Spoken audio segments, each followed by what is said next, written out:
여러분 안녕하십니까? 2023 개묘년 검은 토끼해가 밝았습니다.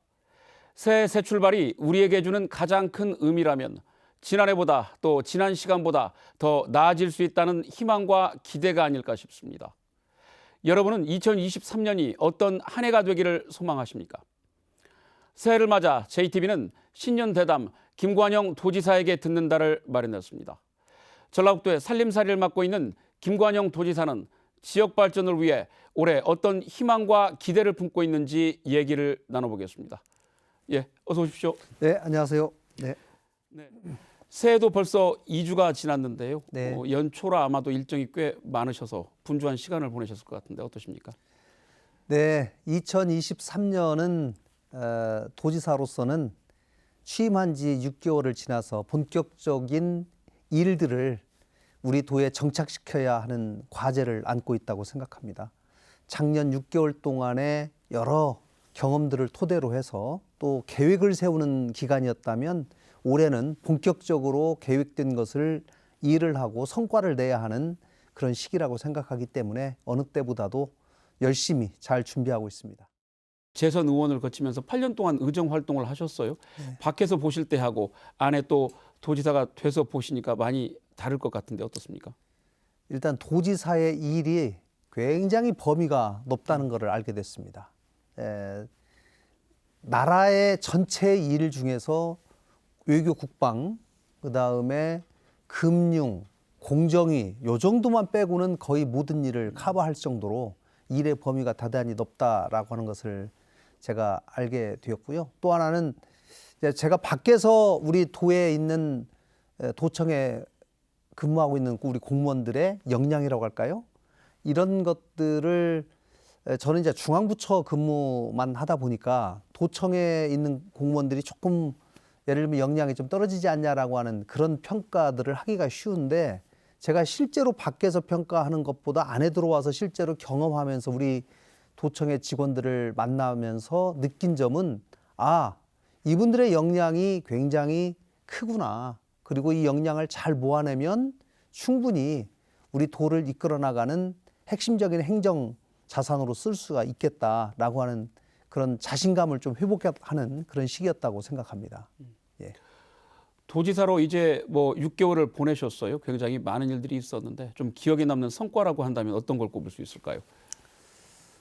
가장 큰 성과라고 하면 저는 전북특별자치도법 통과라고 생각합니다. 이 전라북도에서 가장 현안이 되었던 특별자치도법, 새만금법, 조세특례 제한법 이 세 가지 법이 작년 연말에 국회를 통과함으로써 큰 숙제를 하나 풀었고요. 또 하나는 하이퍼튜브 전라북도 우리 새만금에 유치한 것입니다.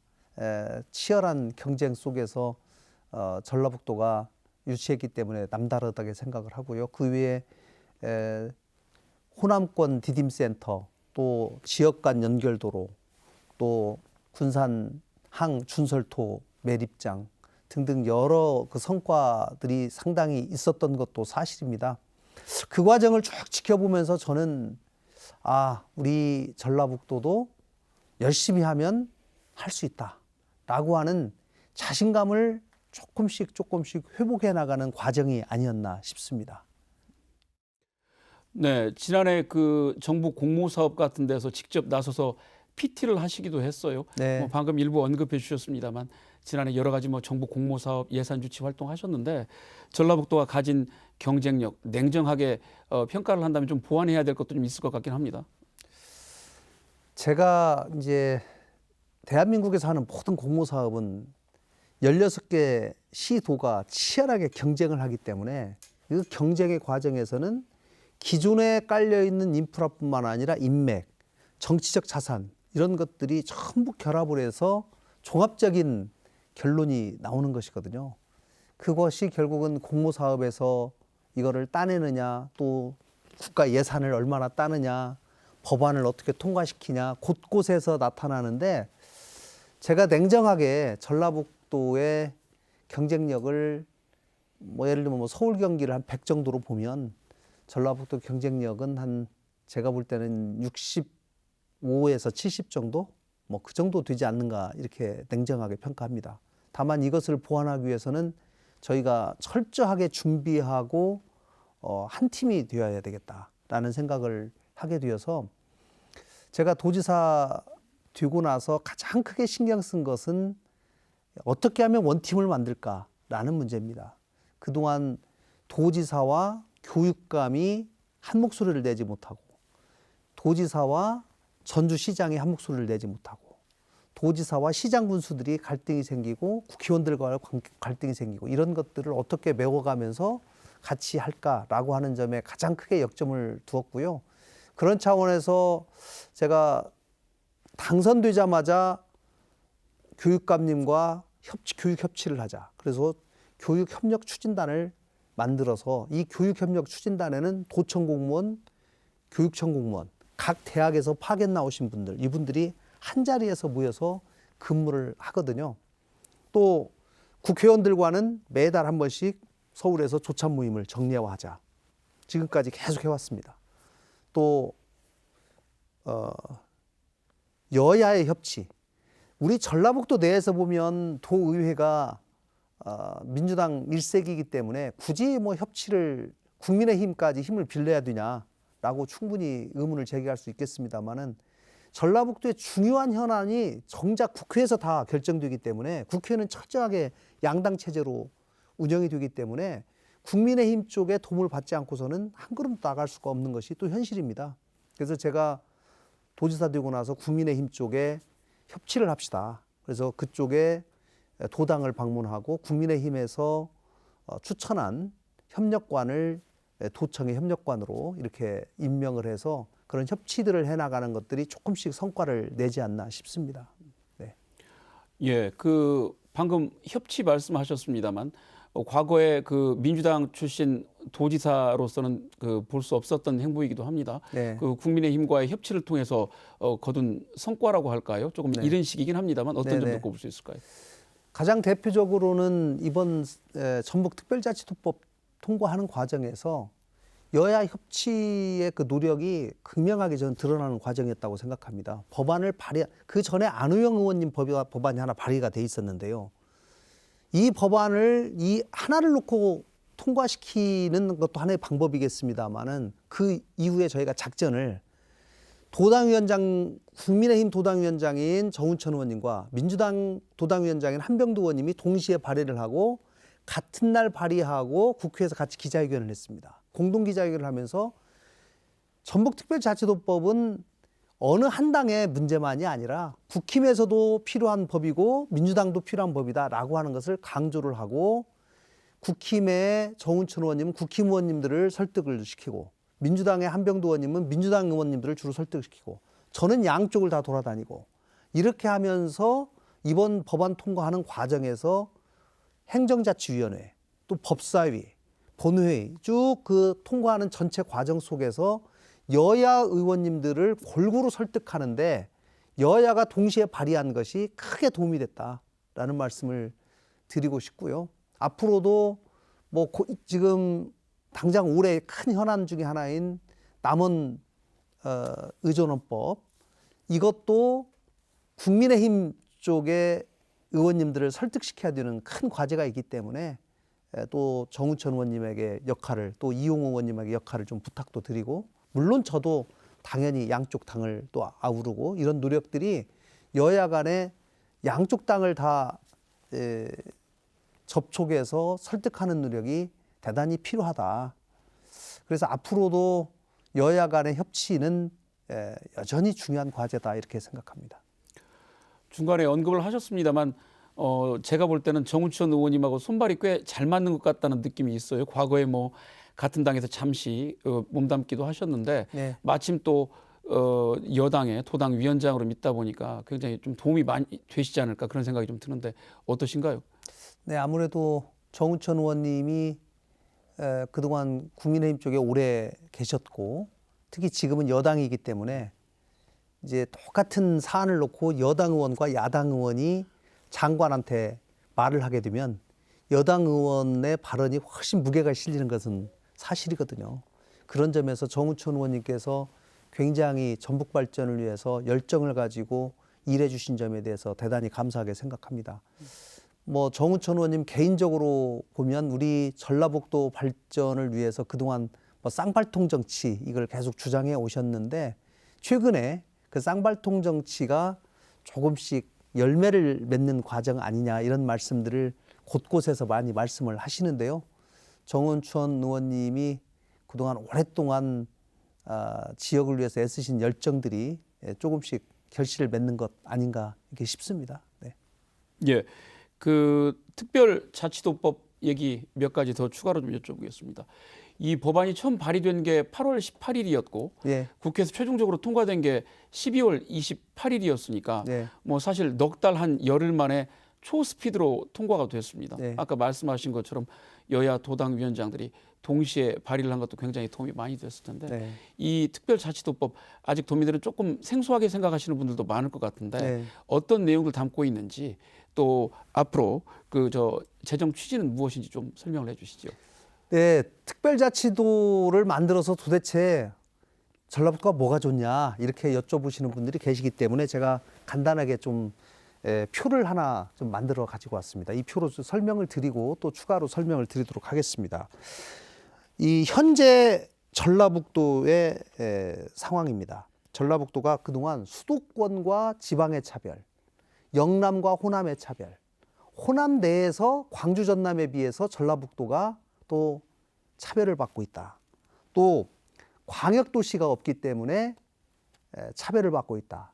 전국에서 100km 이내에 광역도시가 없는 곳이 강원도하고 전라북도뿐입니다. 그래서 이런 것들이 종합적으로 고려돼서 강원도와 전라북도가 특별자치도로 독자 권역으로 발전시키는 것이 낫겠다라고 하는 결론에 이르러서 이번에 강원도와 전라북도가 특별자치도를 추진해서 법이 통과됐던 것이고요. 전라북도는 이번 법이 통과됨으로써 특별한 법적 지위를 부여받고 중앙에 있는 특별행정기관들 또 공공기관들을 우리 지역에 이제 그 권한을 이양받을 수 있는 권한이 생긴 겁니다. 또 하나는 중앙부처에 대한민국은 중앙부처가 많은 인허가 권한을 가지고 있습니다. 이 중앙부처가 가지고 있는 인허가 권한을 도지사에게 이양할 수 있는 근거 규정이 생겼습니다. 제주도 같은 경우는 약 4,700개 정도의 중앙부처 권한이 이양되어 있습니다. 제주도가 16년 동안 특별자치도를 하면서 맺은 결과입니다. 우리도 우리에게 가장 필요한 중앙부처의 권한을 이양받아서 예를 들면 제가 생각하는 것은 투자 인센티브라든가 제가 기업체를 유치하려고 하다 보니까 지역의 대학에서 기업에 맞는 인력을 양성해서 공급해야 되기 때문에 그 지역의 대학의 정원까지 조정할 수 있는 권한을 도지사가 좀 가졌으면 좋겠다. 이 권한이 현재는 교육부 장관이 가지고 있는데 이 권한을 좀 받고 싶다. 또 우리 농식품이나 문화와 관련된 여러 권한들을 좀 이양받고 싶다. 아마 이렇게 이제 저희가 특례 규정을 발굴해서 법에 반영하면 이렇게 될 겁니다. 또 하나는 권한을 이양받으면서도 가장 중요한 것은 거기에 필요한 재원을 또 이양받는 겁니다. 그렇기 때문에 앞으로 재원을 이양받고 각종 공모 경쟁에서 그동안은 16개 시도가 동일한 선상에서 경쟁했다면 특별법 안에 특별한 지원을 할 수 있도록 하는 권한이 생기고 재정 자율성을 확대해서 균특휴게 별도의 개정, 전라북도만을 지원할 수 있는 별도의 개정이 생기기 때문에 재정적 안정성을 상당 기간 확보하게 되었다. 저는 이렇게 생각하고요. 저희가 동북권, 서북권의 불균형을 얘기를 많이 하는데 이번 법 통과로 인해서 저희는 서북권뿐만 아니라 동북권까지도 같이 발전할 수 있는 양날개 균형 있는 발전을 추구할 수 있는 기회를 갖게 되었다 이렇게 생각하기 때문에 이번에 특별자치도법이 통과됨으로써 무엇보다도 우리 전라북도가 독자 권역을 인정받게 되면서 우리 전북인들의 자존심을 세우는 기회가 되었고 구체적으로는 우리 전라북도에 가장 도움이 되는 특례 규정들을 저희가 지금 발굴하는 작업을 하고 있습니다. 6개월 동안의 용역을 통해서 특례 규정을 발굴하고 이것을 하반기에 개정안에 포함해서 다시 법을 개정해서 내년도 1월 1일에 정식으로 출범할 때는 우리 지역에 가장 도움이 되는 특례 규정들을 이 특례법에 다시 한번 담으려고 하는 노력을 하겠다, 이런 말씀을 드리겠습니다. 이번에는 새만금 얘기로 넘어가 보겠습니다. 네, 지난해 국회에서 새만금 사업법하고 조세특례 제한법 개정안이 잇따라 통과가 됐습니다. 두 사업이 이제 사실 맞물려 있는 내용들이 있는데 어떤 내용들이 담겨져 있고 또 어떤 의미가 있는지 설명해 주시죠. 네, 그동안 새만금에 많은 기업들이 최근 한 5년간 유치가 된 것이 사실입니다. 기업들이 올 때는 기업들에게 가장 투자하기 좋은 여건이 되어야 되는데요. 그동안 군산이 산업위기지역으로 지정이 돼 있기 때문에 그동안 산업위기지역으로 지정된 기간에는 법인세가 100% 면제가 됩니다. 그런데 내년 4월 말이면 이 경제위기지역으로 지정된 것이 끝나게 됩니다. 그러면 4월 말 내년 5월부터는 조세 특례 제한이 적용이 안 되게 되는 것이죠. 그렇기 때문에 올해 말까지 새로운 특례 규정을 반드시 만들어야 되는 절박함이 있었던 겁니다. 그래서 새로운 조세 특례 규정을 만들고 이번에는 어떤 근거로 조세 특례를 주냐? 우리가 투자진흥지구로 새만금을 지정해서 투자진흥지구에 들어오는 기업들에게는 3년간 법인세 100% 면제, 2년간은 50% 면제. 과거에 경제위기 지역이 군산 지역에 국한됐다면 이번에는 김제, 부안까지 새만금 전체 지역을 아우르는 지역들이 모두 다 투자진흥지구로 지정됨으로써 법인세 혜택을 받게 되었다. 새만금 청장께서 투자진흥지구 신청을 올 초에 빨리 해서 적어도 7월 말까지는 진흥지구 지정을 마치겠다고 했기 때문에 그 이후에는 법인세 혜택이 주어지기 때문에 앞으로 새만금 전체 그 지역에 굉장히 많은 기업들이 저는 올 수 있겠다는 생각을 가지고 있고요. 새만금 제가 국회의원도 8년을 군산 지역에서 했기 때문에 국회의원 처음 할 때부터 새만금 그만 팔아먹어라. 또 제 마음속에도 새만금을 빨리 개발하고 싶은데 더디게 가는 그 굉장히 안타까움이 있었습니다. 그런데 이제 올해 저는 새만금의 발전의 골든타임이 시작됐다, 이렇게 생각합니다. 지금부터 한 5년 정도가 골든타임이라고 생각하는데 그 이유가 뭐냐면 새만금에 광활한 땅이 있는데요. 만약에 이게 전체가 새만금이라고 한다면 그동안은 이 외곽 도로밖에 없었습니다. 물밖에 안 보입니다. 우리 전라북도 도민들이 많은 분들이 새만금의 외곽 도로만을 그동안 달렸습니다마는 이번에 이 안에 십자형 도로가 처음으로 올해 개통이 됩니다. 최근에 일부가 개통이 됐고요. 완전한 개통은 올해 7월 말까지 되게 돼 있습니다. 이 투자자들이 새만금의 가운데에 직접 차를 몰고 들어가서 새만금의 이 넓은 땅을 직접 보는 거하고 외곽만 도는 거하고는 엄청난 차이가 있습니다. 제가 직접 이 안에를 차를 몰고 몇 번을 가봤는데 이 안에 직접 가보면 상상력이 풍부한 기업가라면 이 새만금에 뭐를 하면 정말 돈이 되고 국제적으로 경쟁력이 있는 뭐를 만들 수 있겠다라고 하는 상상력이 발동이 될 것이다 라고 하는 제가 확신이 섰습니다. 그래서 올해 이 SOC가 어느 정도 완성이 되면 저는 굉장히 탄력을 받을 것이다, 이렇게 생각합니다. 새만금에 접해 있는 군산과 김제, 부안이 서로 사실은 뭐 땅의 소유권이나 뭐 관할권을 놓고 그동안 굉장히 많이 다퉈왔습니다. 네. 지역 내에서 굉장히 걱정하는 시선도 많았는데 지금 이 세 지역을 기능적으로 묶어서 특별 지방자치단체를 하자는 그 계획도 있습니다. 윤석열 대통령의 공약이기도 한데요. 곧 시군별 설명회도 있다고 하는데 어떻게 가능할까요? 어떻게든지 꼭 해봐야 되겠다는 절박감이 있습니다. 아시다시피 부모 입장에서는 자식들이 싸우면 사실 뭘 도와주고 싶지 않죠. 그러나 자식들끼리 잘 연합해서 하나가 돼서 도와주십시오 하면은 굉장히 여러 방면으로 도와주고 싶은 마음이 생길 것 같아요.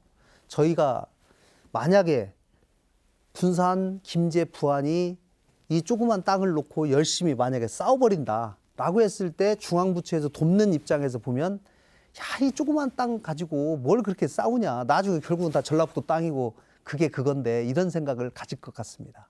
제가 이 군산시장님 김제시장님, 부안 군수님과 여러 번 만나서 이 부분을 의논을 했고 해당 국회의원님들하고도 의논을 해서 결국은 현재 있는 군산시, 김제시, 부안군의 자치단체의 역할과 영역을 그대로 놔두면서 유지하면서 이 세 개를 묶어낼 수 있는 특별한 지방자치단체를 가상으로 만들고 여기를 운영하면서 여기 단체장은 세 개 시장 군수님들이 돌아가면서 1년씩 하고요. 여기에 의회를 만들어서 의회는 세 개의 자치단체 의회 의원님들이 4명이 됐건 5명이 됐건 이렇게 파견이 돼가지고 공동으로 만들고 여기에서 이 세 개 자치단체의 공통된 여러 가지 협력할 수 있는 의제들을 만들고 발굴해서 같이 일을 해낸다면 저는 굉장히 발전적인 특별한 지방자치단체가 운영될 수 있고 새만금 발전에 특별한 전기가 마련될 수 있다 생각합니다. 이걸 만드는 데는 1번으로는 지역 주민들의 의사가 중요하고요. 이들의 지역 주민들의 의사를 반영할 수 있는 시의회 의원님들, 군의회 의원님들의 의사가 중요하기 때문에 저희가 첫 번째로 김제시 의원님들을 대상으로 설명회를 한번 했고요. 이번 주와 다음 주에 군산시의회 의원님, 또 부안군 의회 의원 여기를 방문해서 이 설명회를 하려고 합니다.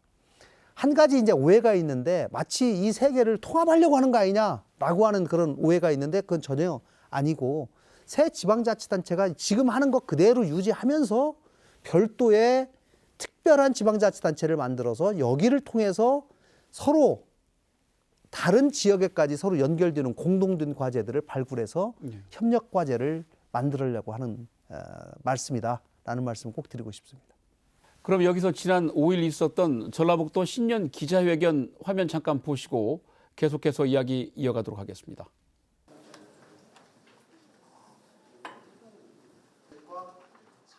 올해 전북도정의 제1목표는 전북경제 활성화입니다. 특히 기업이 들어오고 싶고 떠나고 싶지 않은 전북을 만들겠습니다. 매력적인 투자 여건 조성에 총력을 기울이겠습니다.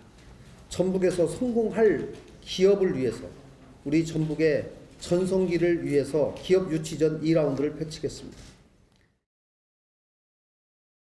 네, 선거 과정에서 줄곧 경제도지사를 자처하셨고 또 도민의 먹고 사는 문제를 해결하는데 가장 힘을 쏟겠다고 누차 얘기를 해오셨어요. 신년 기자회견에서도 이런 점을 강조하신 것 같은데 경제 문제 하나하나 짚어보겠습니다. 지난해 지방선거 과정에서 대기업 5개를 유치하겠다고 약속하셨습니다. 좀 부담이 되실 것도 같은데 네. 문제는 올해 지금 국내외 경기가 상당히 어려울 것이라는 전망이 압도적으로 많다 보니까 우리 입장에서 놓고 볼 때는 그만큼 기업 유치의 환경이 냉혹하고 더 어려워진 거 아니겠습니까? 네. 현재 지금 어떤 기업들 어떻게 접촉하고 계시는지요? 네, 제가 대기업 계열사 5개 이상 유치하겠다 이제 이렇게 도민들께 약속드리고 도지사가 됐기 때문에 저도 임기 내에 이 부분은 다른 거 모든 걸 떠나서 1번으로 꼭 약속을 지켜야 되겠다라고 하는 그런 각오를 가지고 제가 지난 6개월 동안 대한민국에 있는 30대 대기업 임원들을 거의 만났습니다. 많이 만났는데 이제 이분들을 만나서 제가 전북의 기업 유치에 관해서 설명을 드리면 이분들이 한결같이 공통적으로 하는 말씀이 있습니다. 전북에 갔을 때 다른 동네에 비해서 뭐가 좋냐? 그리고 내가 돈 벌 수 있다라는 확신이 뭐가 있냐? 다른 도에 비해서 전북만의 장점이 뭐냐? 이걸 설명해봐라. 이런 말씀들을 하기 때문에 서울에 있는 사람들 입장에서는 전국에 있는 모든 지자체를 대상으로 생각을 하고 있기 때문에 우리 전북만의 특장점을 얘기해서 전북에 오면 이러는 것이 좋습니다 라고 하는 것을 자신 있게 얘기를 해야 되는데 그런 것들을 제가 처음에 이제 그런 답변들을 자꾸 제가 접하면서 전라북도만의 장점을 하나씩 만들어 나가야 되겠다 이렇게 생각을 했고요. 제가 이제 지금까지 한 5개 정도 만들었어요. 전라북도만의 장점. 제가 한번 설명을 드려보겠습니다. 첫 번째는 전국에 있는 어떤 지역보다도 저희가 공장 용지가 굉장히 저렴합니다. 새만금의 예를 들면 평당 50만 원. 또 완주 같은 경우는 평당 한 80만 원. 고창 같은 경우는 부안, 정읍 이런 데는 좀 더 싸고요. 예. 이렇게 돼 있습니다. 특히 새만금은 장기 임대용지가 있어서 50만 원에 분양 받아가지고 구입하기 어려운 기업들은 평당 1년에 임대료 5천 원을 내면 100년 동안 쓸 수 있도록 하는 장기 임대용지도 지금 마련되어 있습니다. 그래서 저렴한 임대용지. 두 번째는 아까 세금 혜택. 투자진흥지구로 지정되면서 세금 혜택을 받을 수 있고요. 트라이포트가 지금 조만간 되지 않습니까? 올해부터 공항공사가 들어가고 항만, 철도, 도로 이것이 다 완공이 되는 이런 이 물류가 완공이 되는 그런 곳이다라는 것이고요. 또 하나는 전라북도만의 장점이 뭘까라고 저희가 연구하던 중에 적어도 제조기업들이 요즘 가장 곤란을 겪고 있는 것이 노동 문제와 환경 문제입니다. 그래서 환경 문제에 관해서 그동안의 환경 단속이 도청에서 불시에 가서 단속을 해서 티켓팅을 하는 것이 환경 단속의 주된 방법이었다면 이제는 제가 전라북도 도청이 실시하는 모든 환경 규제는 사전 예고제로 저희가 다 바꿨습니다. 한 달 뒤에 이러이러한 항목으로 점검을 할 테니 그때까지 개선해 놓으십시오. 불과 한 달 차이지만 불시에 가는 것하고 한 달 차이지만 기업들의 예측 가능성을 높이고 굳이 얼굴 붉힐 일이 없다 이거예요. 이것이 굉장히 기업들에게 큰 반향을 불러일으키고 있습니다. 또 하나는 기업의 애로를 수시로 찾아내서 우리가 기업의 애로를 적극적으로 해소하는 노력을 하자. 그래서 도청에 있는 공무원 500명과 도에 있는 기업들 500개를 하나씩 다 연결을 해서 1기업 1공무원 전담제도. 이분들은 500명이 매주 기업의 애로를 파악하는 일을 하고 이 파악된 애로를 20명의 기업 애로 해소 전담반에게 패스를 해서 기업 애로 해소 도청에 20명이 근무를 하고 있고 경제통상진흥원에 30명이 이 일을 서포트하고 있습니다. 그래서 약 50명의 인원이 기업 애로 해소를 전담하는 이 일을 하고 있습니다. 이것도 기업인들한테는 굉장히 큰 좋은 반응을 지금 보이고 있습니다. 또 하나는 노동 문제입니다. 도지사가 적극적으로 한국노총, 민주노총과 대화하고 전라북도의 상생 방안을 마련하기 위한 대화 노력을 계속 이어나가고 있고 저는 조만간 이 노총들과 상생 협약을 맺기 위해서 지금 굉장히 많은 노력을 하고 있습니다.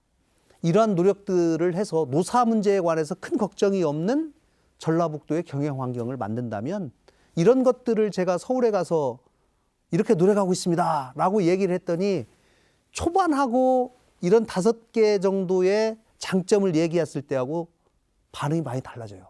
대기업의 임원들이. 그 정도까지 합니까? 그렇다면 저희가 다시 한번 고민해 보겠습니다.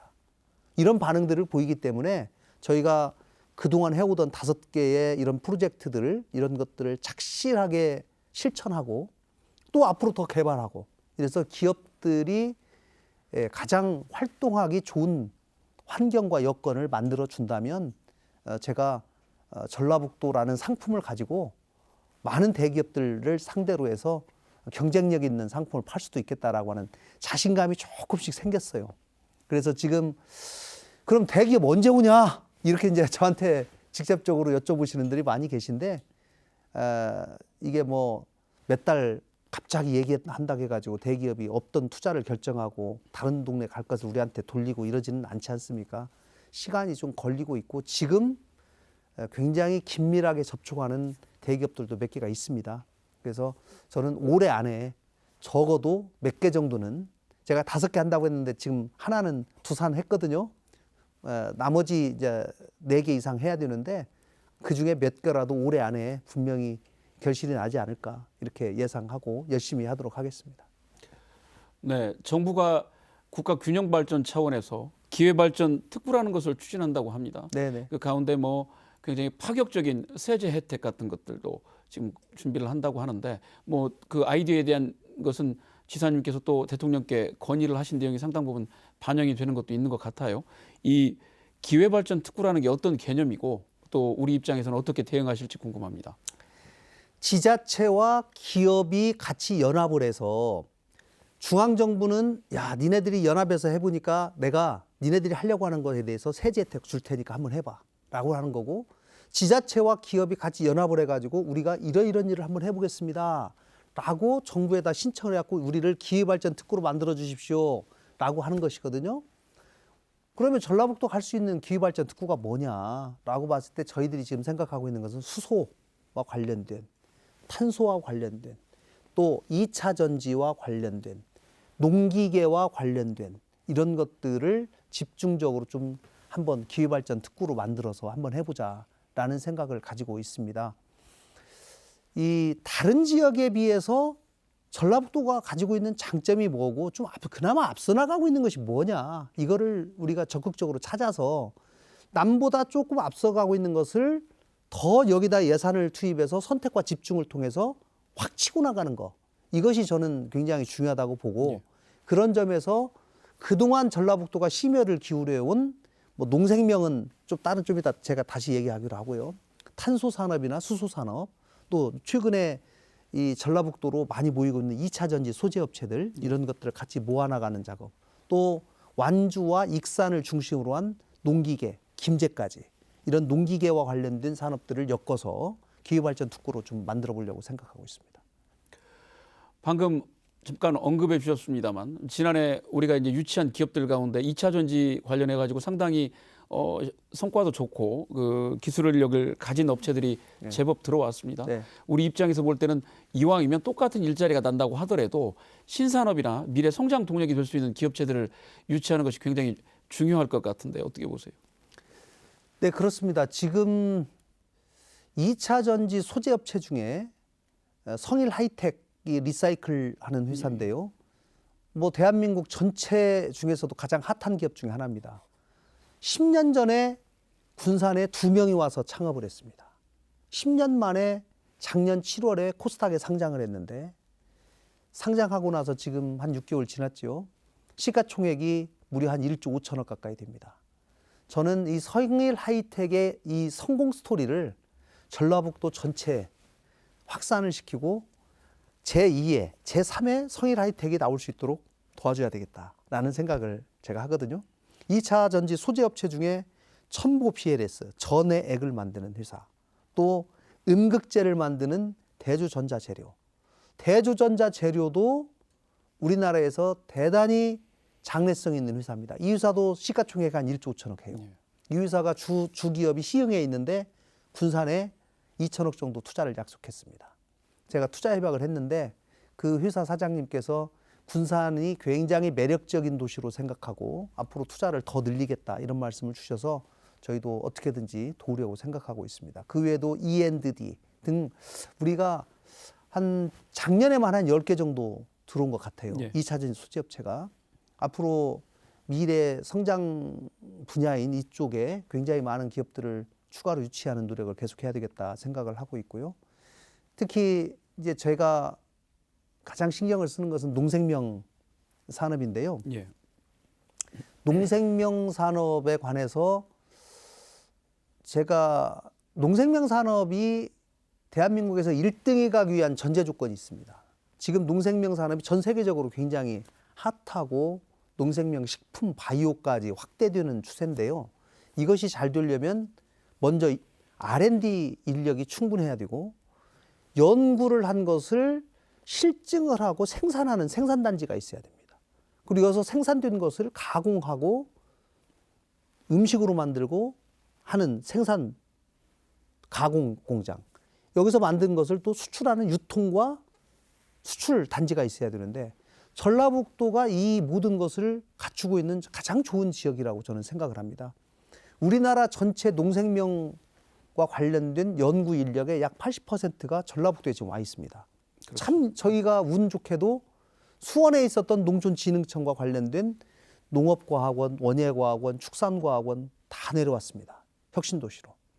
이런 기관들이 모여 있고 하다 보니까 자연스럽게 우리 전라북도하고 인적 네트워크가 생기고, 제가 전라북도 도청 직원들에게 전라북도에 내려와 있는 국가기관들, 농촌진흥청이나 식량과학원에 있는 과학자들, 연구자들하고 수시로 만나고 소위 말하면 개모임도 하고 연구모임도 하고 친하게 지내라. 이 사람들이 뭘 하고 있는지, 그 사람들의 머릿속에 들어있는 지식을 뽑아내서 우리 전라북도가 뭘 이거를 활용할 수 있는지를 알아야 될 거 아니겠느냐. 이거를 지금 계속 과장급, 국장급, 뭐 부지사급 이렇게 해갖고 단계별로 이런 것들을 만들어 나가고 있습니다. R&D 인력을 저희가 활용할 수 있고, 최근에 가장 핫한 특히 스마트팜, R&D를 통해서 생성된 여러 연구 과제를 스마트팜을 통해서 생산해야 되는데요. 우리나라에서 스마트팜 대단위 단지가 4개가 있는데요. 4개 중에 가장 앞서고 있는 곳이 김제 스마트 혁신밸리입니다. 이곳에서는 매년 2년 동안의 연수 과정을 거친 50명의 스마트 팜을 연구한 청년들이 배출됩니다. 지금 저희가 99명이 배출이 됐어요. 예. 올해까지. 그래서 이제 올해 또 50명이 나오게 되는데요. 이 사람들이 나오면 이 청년들에게 스마트팜 농장을 분양을 해서 이 사람들이 바로 농사 지을 수 있도록 해야 되기 때문에 저희가 새만금 농생명용지에다가 609에 대규모 청년 스마트팜 단지를 만들어서 이 사람들이 대규모로 농사 지을 수 있도록 여건을 만들어 주려고 합니다. 이쪽뿐만 아니라 장수, 무주, 이쪽 동북권에도 스마트팜을 만들기에는 또 충분한 땅이 있기 때문에 이쪽도 거기에 걸맞는 스마트팜 대규모 농장을 만들어서 청년들이 우리 스마트팜 농장을 직접 경영할 수 있는 여건을 만들어주자라고 생각하고 있고, 여기서 만드는 것은, 가공하는 것은 또 우리가 국가식품 클러스터 단지가 있습니다.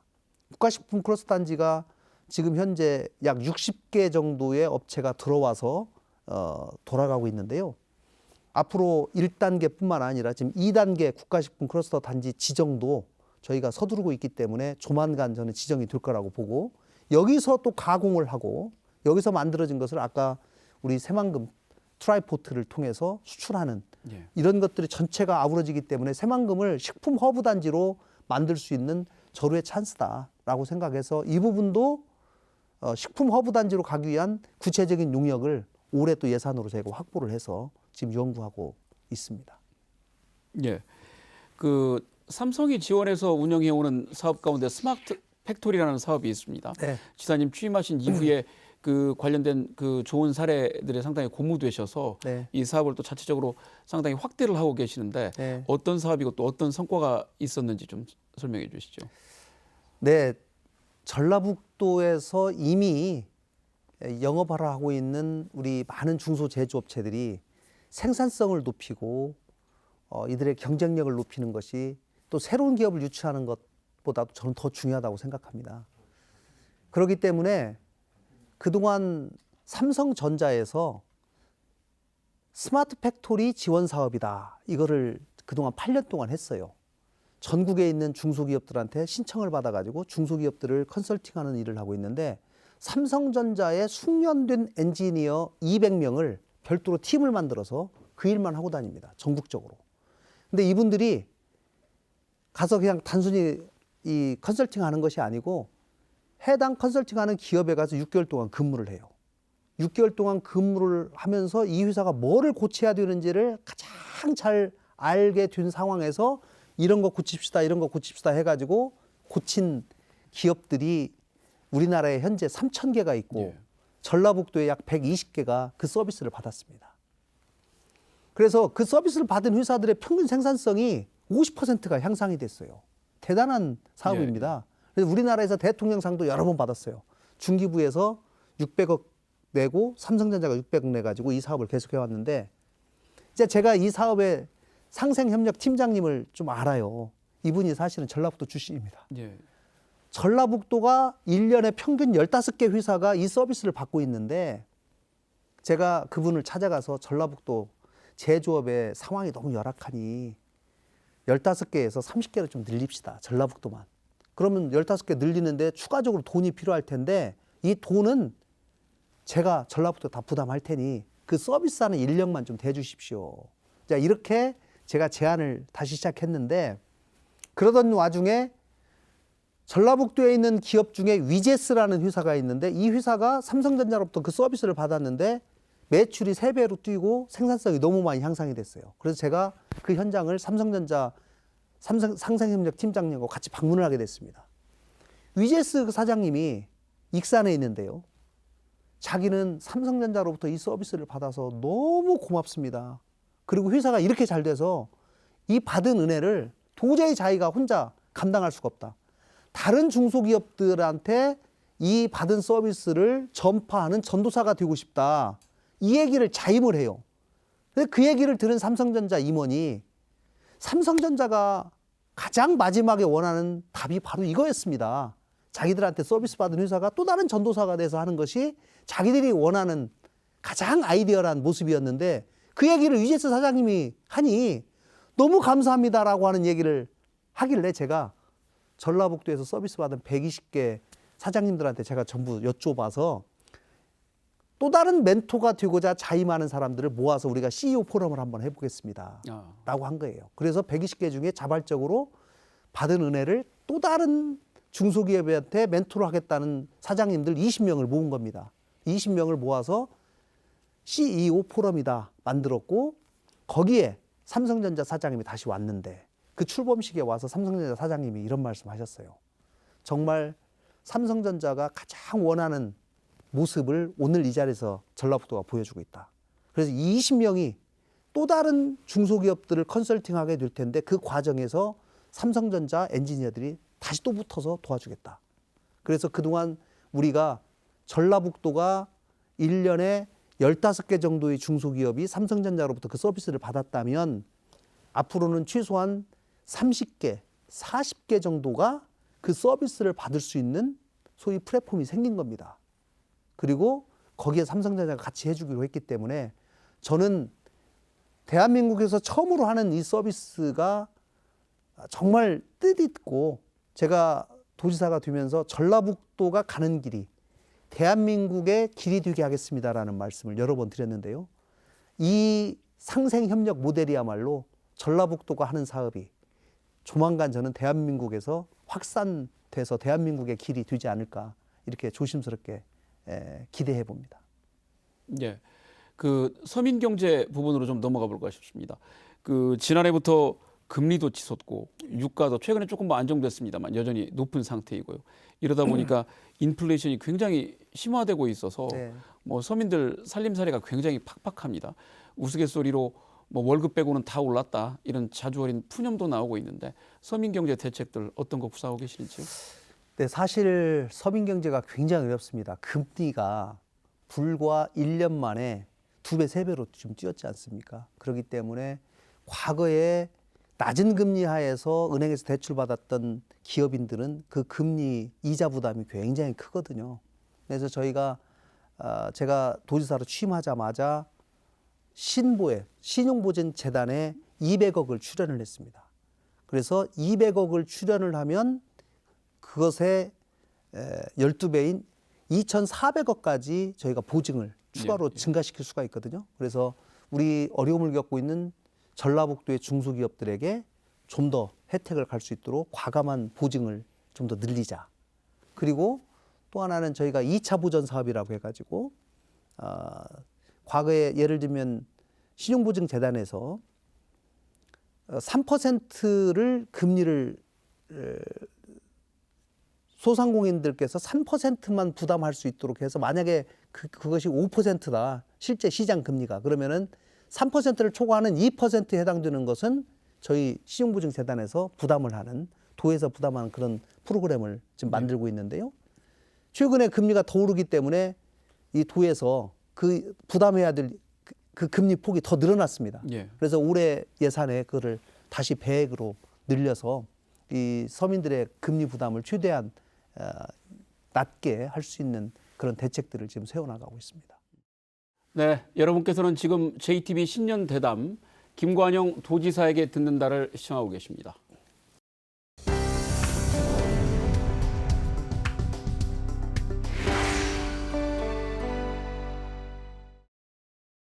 네, 올해 대형 국제 행사가 잇따라 개최될 예정이죠. 여기 새만금 잼버리 또 아태 마스터스 대회 같은 것들이 예정이 돼 있는데 두 이벤트 모두 뭐 국내 학생 신청이 조금 저조하다든지 해외 선수들 참가가 조금 부진하다든지 해서 걱정입니다. 어떻게 준비하고 계시는지요? 네, 뭐 아무래도 코로나 문제 때문에 이 참가 준비가 국내에서는 뭐 열심히 하고 있습니다만은 세계적으로 여행이 지금 원활하지 않고 있기 때문에 아무래도 해외에 계신 분들이 국내 대회에 참가하는 것이 다른 때보다는 좀 저조한 것이 사실입니다. 그러나 그 와중에서도 저희가 최대한 많은 분들이 참여할 수 있도록 하는 각종 장려책들을 지금 동원하고 있고요.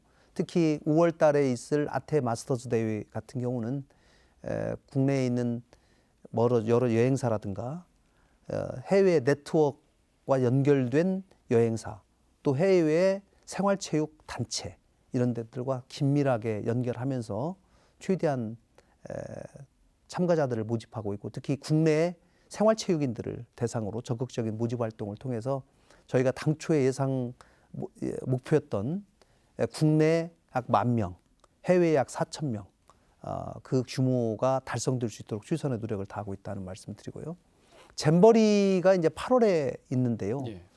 현재까지 참가 신청한 사람들이 약 4만 명 좀 넘습니다. 당초에는 저희가 5만 명을 목표로 했었는데 조금 모자라는 건 사실입니다.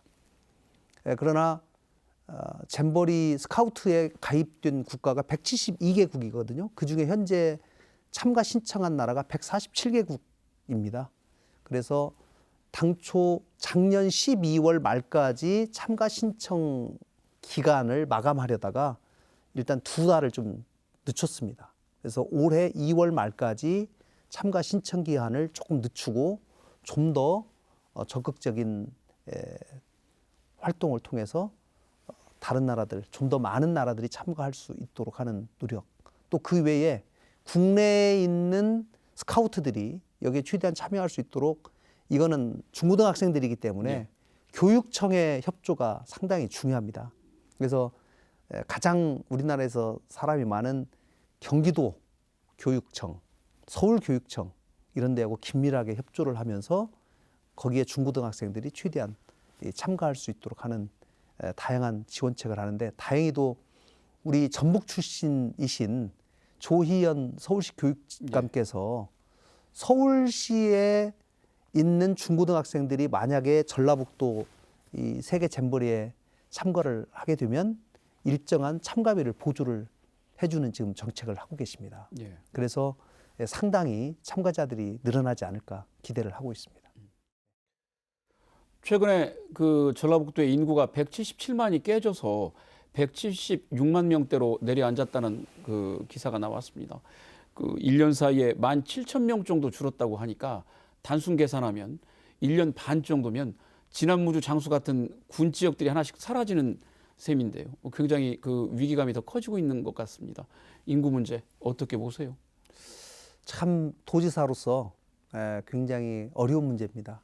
그러나 대한민국 전체 인구가 지금 줄어들고 있는 추세이기 때문에 이 인구 감소를 피할 길은 참 쉽지 않습니다. 그러나 인구 감소가 진행되는 속도를 늦춰나가고 또 우리 지역에 살만한 동네로 만드는 것이 가장 중요하다고 생각을 하고요. 가장 핵심은 결국은 우리 지역에 있는 청년들이 우리 지역을 떠나지 않고 우리 지역에서 쓸만한 일자리에서 일을 하면서 이 지역에서 결혼해서 애를 낳고 정착하는 것이거든요. 그래서 제가 청년들의 일자리를 늘리는 것, 대기업을 유치해서 좋은 일자리를 만들어내는 것, 이것이 가장 중요하다고 생각하는 이유입니다. 그래서 그 외에도 청년들이 우리 지역에 정착할 수 있도록 청년들이 타 지역으로 안 가고 저희 지역에 있는 중소기업 내지는 기업에 취직했을 경우에 저희가 1년에 한 달에 30만 원씩 1년에 360만 원을 지원하는 프로그램을 만들었습니다. 또 하나는 청년들이 취업을 준비하느라고 또 밖으로 떠나거든요. 그러지 말고 우리 지역에서 머무르면서 취업 준비를 해라. 취업 준비생에게는 월 50만 원씩 6개월 동안 300만 원을 또 지원합니다. 우리 지역에서 중소기업뿐만 아니라 어떤 기업을 취직해서라도 청년들이 만약에 월 10만 원씩 적금을 하면 또 도에서 10만 원을 더 보태서 20만 원의 재산 형성을 돕고 있습니다. 이러한 노력들, 또 신혼부부에게는 2천만 원까지 전세보증금을 저희가 무이자로 대출을 해주는 상품을 올해 만들었습니다. 이렇게 청년들이 이 지역에서 결혼하고 정착할 수 있는 최소한의 여건을 최대한 만들려고 노력하고 있고요. 또 애를 낳는 육아, 특히 어린이집과 유치원에 다니는 어린이를 둔 부모님 입장에서는 그동안 유치원과 어린이집에 기본적으로 나라에서 약 25만 원 정도의 지원금이 나오지만 예. 그 외에도 부모님들이 별도로 부담하는 부담금이 월 한 10만 원에서 15만 원 정도씩 있었거든요. 예. 그래서 이거를 부모님 부담 전혀 없는 전라북도를 만들겠다. 이렇게 해서 이것에 관해서는 저와 교육감께서 서로 같이 협업을 해서 유치원은 교육청에서, 어린이집은 도에서 부모들의 추가 부담금을 없애는 지금 그런 프로그램도 만들어서 진행하고 있습니다. 어린이를 낳으면 그래도 양육하는데 적어도 초등학교 지날 때까지 부모들의 추가 부담금이 없도록 하는 것이 목표인 거죠. 정부가 최근에 그 공공기관 2차 이전을 올 하반기부터 추진하겠다고 밝혔습니다. 우리 입장에서 볼 때는 기존에 있는 기관들하고 조금 더 시너지 효과를 낼 수 있는 기관들을 유치하는 것이 더 좋을 텐데 어떤 기관들 염두에 두고 계시고 또 어떻게 대응하시겠어요? 네, 전라북도에 이미 이전되어 있는 공공기관들이 크게 농생명과 관련된 기관들이 많이 있고요.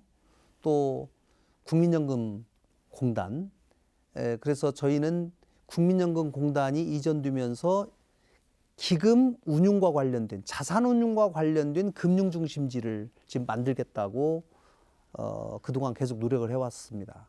이 부분이 저는 시너지를 내기 위해서는 또 다른 자산운용기관인 한국투자공사 KIC라든가 예. 또 수출입은행이라든가 이런 기관들이 좀 올 수 있었으면 좋겠다. 여기를 좀 타겟으로 해서 공공기관 이전에 목표를 두고 있고요. 또 하나는 농생명과 관련된 기관들입니다. 제가 농생명 바이오 산업의 수도로 전라북도를 만들겠다고 했기 때문에 농협중앙회 또는 한국마사회 이런 기관들을 우리 지역으로 좀 유치하면 좋겠다 하는 그런 생각들을 가지고 있습니다. 그 외에도 저희가 전국에 이번에 이전 대상이 되고 있는 기관이 약 340개 정도가 되고 있는데요. 평균적으로 12개의 수도권 빼고 지방이 12개이기 때문에 한 지역당 한 10개 정도가 한 30개 정도가 네. 이전될 수 있는 찬스가 생기는 거거든요. 그러면 30개를 어느 쪽에 주로 집중을 해서 어떤 기관들을 우리가 타겟으로 해서 가지고 올 것인가를 지금 긴밀하게 연구하고 있습니다. 네, 말씀 듣다 보니까 예정된 시간을 훌쩍 넘겼는데요. 새해를 맞아서 도민들에게 한 말씀 해주시죠. 예, 도민 여러분, 항상 위기는 기회라고 생각합니다.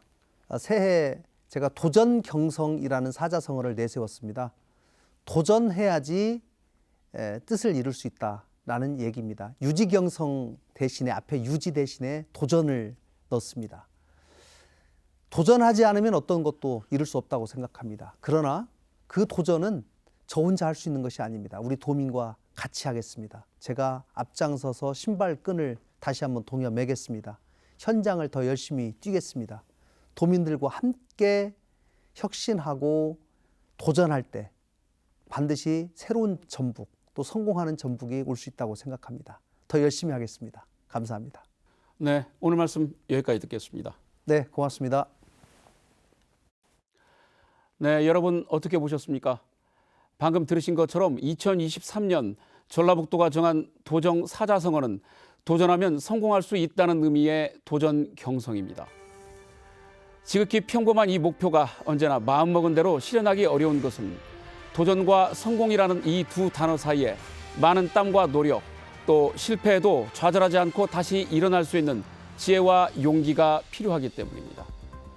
올 한 해 전라북도와 시청자 여러분의 가정 모두 땀과 노력, 또 지혜와 용기로 뜻한 바를 도전해서 모두 이루어내는 도전 경성의 한 해가 되기를 기원합니다. 시청해 주신 여러분 고맙습니다.